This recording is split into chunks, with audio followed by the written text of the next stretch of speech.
La question des mines et de l'énergie sont souvent des sujets de controverse en République démocratique du Congo. Cela est lié par sa stratégie et par son importance.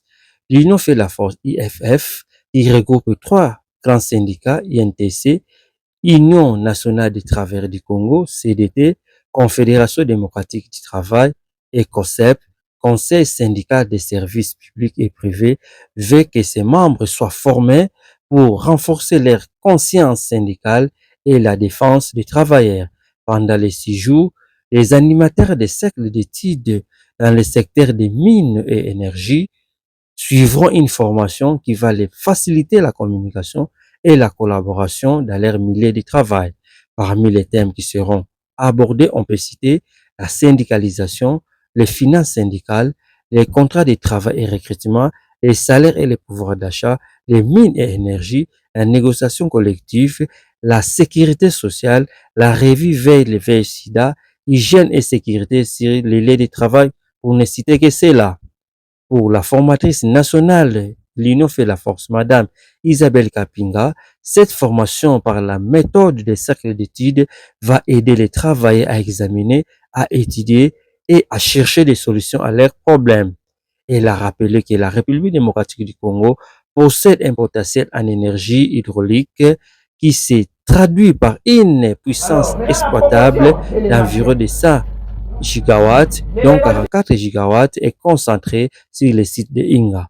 Ces potentiels faits et la RDC occupe la troisième position après la Chine et la Russie. Dans le secteur des mines, la formatrice nationale revient et indique que la République démocratique du Congo est l'un des pays disponibles et potentiel énorme en matière de ressources minérales. Oui, la formation du secteur de mines et énergie est une formation très importante, très capitale. Elle nous permet d'éveiller les travailleurs de ce secteur à comprendre les réalités du moment, à se mettre en danse pour pouvoir trouver solution à leurs propres problèmes. C'est ainsi que l'Union fait la force à travers le secteur de mines et énergie, a voulu, est en train plutôt de former ces travailleurs à devenir des animateurs de cercles d'études.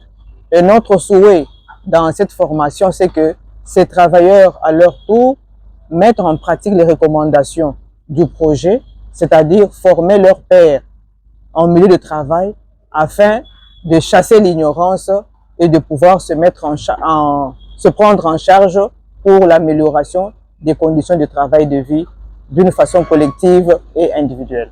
Nous avons une grande thématique qui est vraiment principale, les secteurs de mines et énergie.